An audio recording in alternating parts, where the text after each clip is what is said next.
പവിത്രം സീരിയലിന്റെ latest episode review ആണ് പറയുന്നത്. അങ്ങനെ നന്ദിനി ഭയങ്കര അങ്ങ് ദേഷ്യപ്പെട്ട് വിനായകനെ മുറിയിലേക്ക് വിളിച്ചോണ്ട് പോയിക്കൊണ്ട് തന്നെ ചോദിക്കുന്നുണ്ട്, നിങ്ങൾ എന്ത് കാര്യം മനുഷ്യ ചെയ്തത് എന്ന് ചോദിക്കുന്ന സമയത്തിന് വിനായകൻ ചോദിക്കുന്നുണ്ട്, എന്ത് കാര്യം ഞാൻ എന്ത് ചെയ്തു എന്നാ നീ ഈ പറയുന്നത് എന്ന് ചോദിക്കും.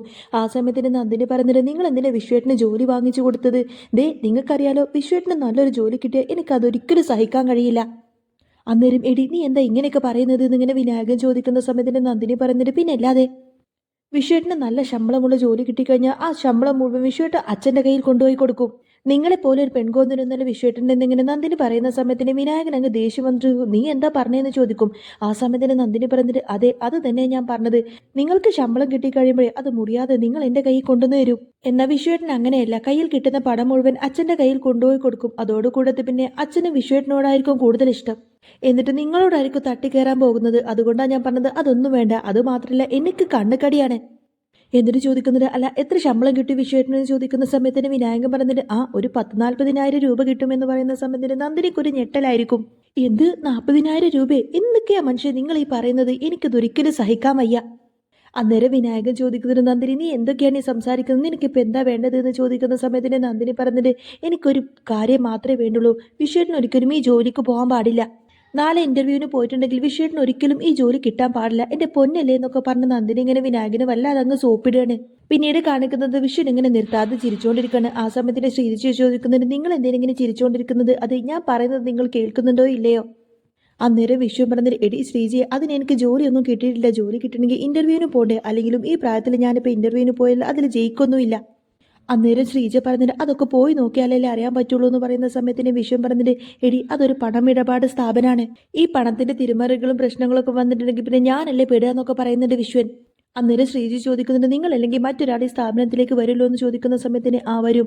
അപ്പോൾ നിങ്ങളല്ലെങ്കിൽ മറ്റൊരാൾ ഈ സ്ഥാപനം നോക്കി നടത്തുമല്ലോ എന്ന് ചോദിക്കുമ്പോൾ സമയത്തിന് നടത്തും. അപ്പോൾ നിങ്ങൾക്ക് ഈ ജോലിക്ക് പോവാൻ വയ്യ അതല്ലേ കാര്യം? ശരി, നിങ്ങളിപ്പോൾ ജോലിക്ക് പോവണ്ട. നിങ്ങൾ ഏതായാലും ഒരു ജോലിക്ക് പോകുന്നില്ലെങ്കിൽ ഞാനൊരു കാര്യം തീരുമാനിച്ചു, ഞാനൊരു ജോലിക്ക് പോകാൻ തീരുമാനിച്ചു എന്ന് പറയട്ടെ ശ്രീജ. അന്നേരം നീ ജോലിക്ക് പോവേ? നീ എന്ത് ജോലിക്ക് പോവാന്ന് ചോദിക്കുന്ന സമയത്തിന് ശ്രീജ പറയുന്നുണ്ട് ഞാൻ തൊഴിലുറപ്പിന് പോവും. തൊഴിലുറപ്പിന് പോയപ്പോൾ എന്താ കിട്ടാന്ന് ചോദിക്കുന്ന സമയത്തിന് തൊഴിലുറപ്പിന് പോയാൽ 360 രൂപ കിട്ടും.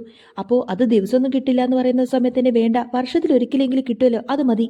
അതല്ലാന്നുണ്ടെങ്കിൽ നിങ്ങളൊരു കാര്യം ചെയ്യുക, അപ്പോൾ മോളെ വിളിച്ചോണ്ട് ഇങ്ങോട്ടേക്ക് വായോ. കെട്ടുതാലി വിറ്റിട്ടാണെങ്കിലും എന്തെങ്കിലും ചെയ്തിട്ടാണെങ്കിലും വേണ്ട കുറച്ച് വിഷം വാങ്ങിച്ചതാ, എന്നിട്ട് അതങ്ങ് കഴിക്ക്. നിങ്ങളിങ്ങനെ വെറുതെ ഇരുന്ന് തിന്നുന്നത് കാണാൻ വയ്യ. എന്നിട്ട് നിങ്ങൾക്കൊരു നാണല്ലോ മനുഷ്യ എന്നൊക്കെ പറയാണ് ശ്രീജ. എന്നാൽ ശ്രീജയുടെ വിഷമമെല്ലാം കാണുന്ന സമയത്തിന് വിനായകൻ ചോദിക്കുന്നത് എനിക്കിപ്പോൾ എന്താ വേണ്ടത്? ഞാൻ ജോലിക്ക് പോകണം, അത്രയല്ലേ? ശരി, ഞാൻ ജോലിക്ക് പോയിക്കോളാം എന്നിങ്ങനെ വിശ്വം സമ്മതിക്കുന്ന സമയത്തിന് ശ്രീജയ്ക്ക് ഒരുപാട് സന്തോഷാവാണ്.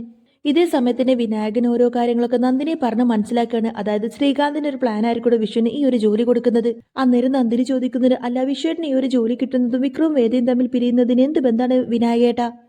ഒന്നുകിൽ അവർക്ക് ബുദ്ധിയില്ല, അല്ലെങ്കിൽ പിന്നെ നമ്മൾ എന്ത് പറഞ്ഞാലും പറ്റിക്കപ്പെടും എന്ന് പറയുന്ന സമയത്തിന് വിനായകൻ പറയുന്നുണ്ട് എടി അവർക്ക് ബുദ്ധിയില്ലെങ്കിൽ കുഴപ്പമൊന്നുമില്ല, ആളൊഴിഞ്ഞ സ്ഥലം വിറ്റ് കാശ് ഉണ്ടാക്കുന്നവനാണ് ഈ വിനായകൻ.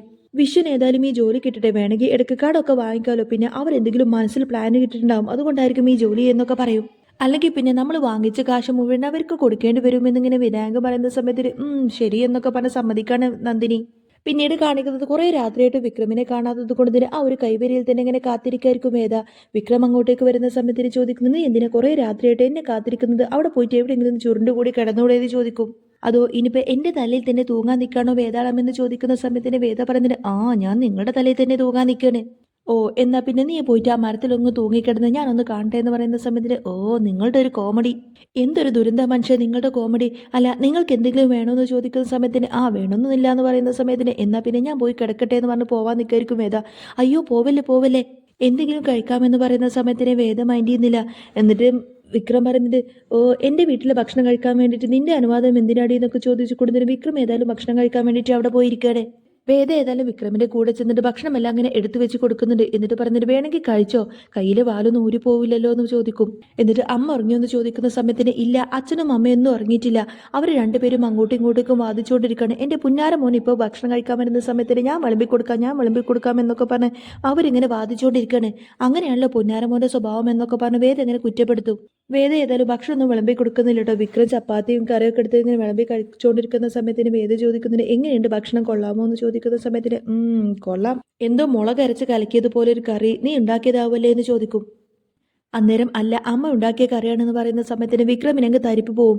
ആ സമയത്തിന് ഞാൻ തട്ടി തരണമെന്ന് ചോദിച്ചിട്ട് വേദം ഇങ്ങനെ തട്ടാൻ വരുന്ന സമയത്തിന് വേണ്ട ഞാൻ തന്നെ തട്ടിക്കോളാം എന്നൊക്കെ പറഞ്ഞ് വെള്ളം എടുത്ത് കുടിക്കുകയാണ് വിക്രം.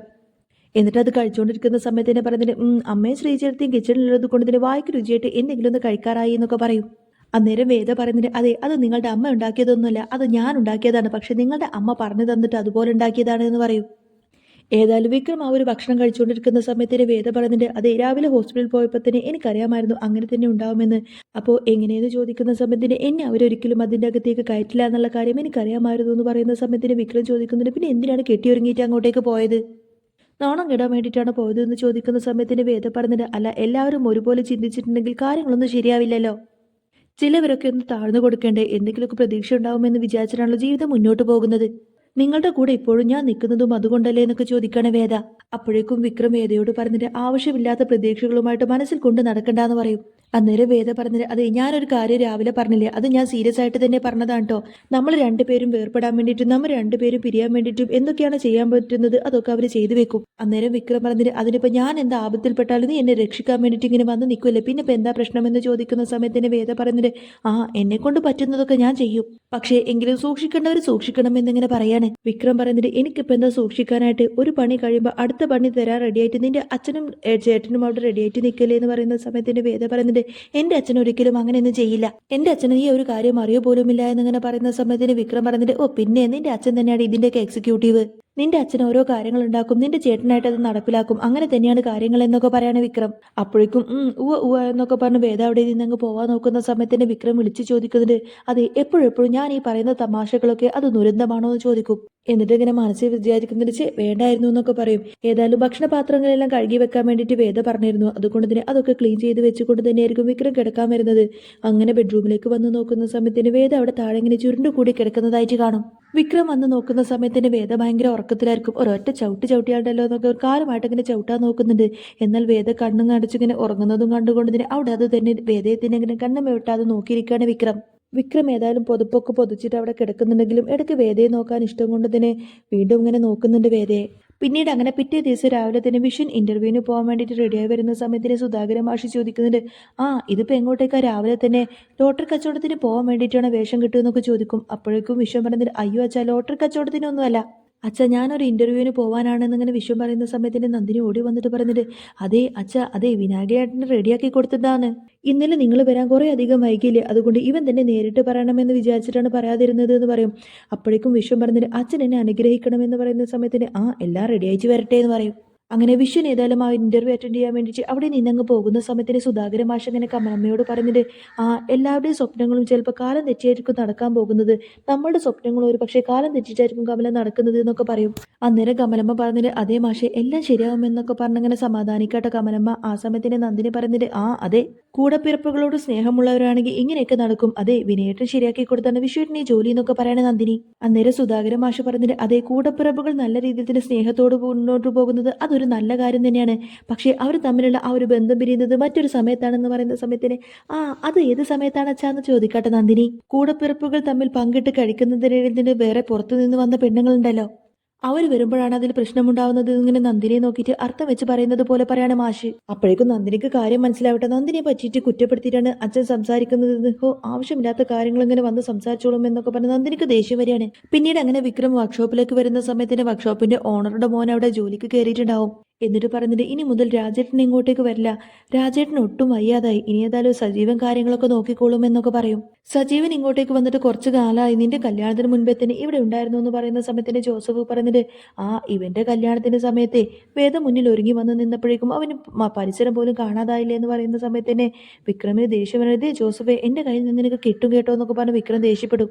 അന്നേരം പറഞ്ഞിട്ട് എടാ എന്നാലും വേദയെ പോലെ ഒരു പെൺകുട്ടിയെ നിനക്ക് കിട്ടിയത് നിന്റെ ഭാഗ്യമാണ് എന്ന് പറയുന്ന സമയത്തിന് സജീവൻ ചോദിക്കുന്നുണ്ട് എടാ എന്താ എന്താ നിന്റെ പ്രശ്നമെന്ന് ചോദിക്കും. അന്നേരം കൂട്ടുകാർ പറയുന്നത് ഇവന്റെ പ്രശ്നം മറ്റൊന്നുമല്ല, ഇവൻ വെറുതെ ആ പെണ്ണിനെ ഒഴിവാക്കാൻ നോക്കുന്നതാണെന്ന് പറയും. എടാ ഒരു നാട് മുഴുവൻ നിന്നെ ഒറ്റപ്പെടുത്തിയപ്പോൾ പോലും വേദ മാത്രമല്ലേ നിന്റെ കൂടെ നിൽക്കാനുണ്ടായിരുന്നുള്ളൂ, നിനക്ക് ജാമ്യം എടുത്തു തന്നത് ഒരു പക്ഷേ രാധയായിരിക്കും, പക്ഷേ ശ്രീനിവാസ സാർ പോലും ഇതിൽ ഇടപെട്ടിട്ടില്ലല്ലോ, അത് നീ ഒന്ന് ചിന്തിച്ചു നോക്കിയേ. സാധാരണ പെണ്ണുങ്ങൾ എന്തെങ്കിലും കേട്ടാൽ ഉടനെ തന്നെ ഭർത്താക്കന്മാരെ ഡൈവേഴ്സ് ചെയ്യാൻ നിൽക്കണം, പക്ഷെ അങ്ങനെയാണ് വേദ കാണിച്ചത്, ഒറ്റ കാലിൽ നിന്നുകൊണ്ട് തന്നെ നിന്നെ അതിൽ നിന്നും രക്ഷപ്പെടുത്തിയെടുക്കല്ലേ വേദ ചെയ്തത്, നിനക്ക് വേണ്ടിയിട്ട് വേദ എന്തൊക്കെ ചെയ്തു, നീ കുറ്റക്കാരനല്ല എന്ന കാര്യം എല്ലാവർക്കും മുന്നിൽ തെളിയിച്ചില്ലേ എന്നൊക്കെ പറയുന്ന സമയത്തിന് സജീവ പറയുന്നുണ്ട് അതെ അത് ശരിയാണ്, താൻ കുറ്റക്കാരനല്ല എന്ന് മറ്റുള്ളവരുടെ മുന്നിൽ തെളിയിക്കാണ് ഏറ്റവും വലിയ കാര്യം. അത്രയൊക്കെ നിനക്ക് വേണ്ടിയിട്ട് വേദ ചെയ്തു തന്നില്ലേ, അവളെ പോലെ ഒരു കുട്ടിയെ കിട്ടാൻ വേണ്ടിയിട്ട് നീ ഭാഗ്യം ചെയ്യണമെന്നൊക്കെ പറയട്ടെ വിക്രത്തിനോട്. എന്നാൽ ഇവരെല്ലാവരും വേദയെ പറ്റിയിട്ട് ഇങ്ങനെ പുകഴ്ത്തി വാഴ്ത്തി സംസാരിക്കുന്ന സമയത്ത് തന്നെ ഇതിലെന്തോ സത്യമുണ്ടല്ലോ. വേദ തന്നെ ഇത്രമാത്രം ആത്മാർത്ഥമായിട്ട് സ്നേഹിക്കുന്ന സ്ഥിതിക്ക് താൻ ഇനി മുതൽ വേദയെ സ്നേഹിക്കണമെന്നിങ്ങനെ മനസ്സിൽ ചിന്തിച്ചുകൊണ്ടിരിക്കുന്ന വിക്രത്തിനെ കാണിച്ചുകൊണ്ടാണ് കേട്ടോ എപ്പിസോഡ് പൂർണ്ണമാവുന്നത്. ഏതായാലും പവിത്രത്തിന്റെ വീക്കെൻഡ് പ്രൊമോ വന്നിട്ടുണ്ട്, ഉടനെ തന്നെ അപ്ലോഡ് ചെയ്യാട്ടോ. അപ്പോൾ നിങ്ങൾക്ക് ഈ ഒരു ചാനൽ ഇഷ്ടമാവുകയാണെങ്കിൽ സബ്സ്ക്രൈബ് ചെയ്യാനും സപ്പോർട്ട് ചെയ്യാനൊന്നും മറക്കരുത്.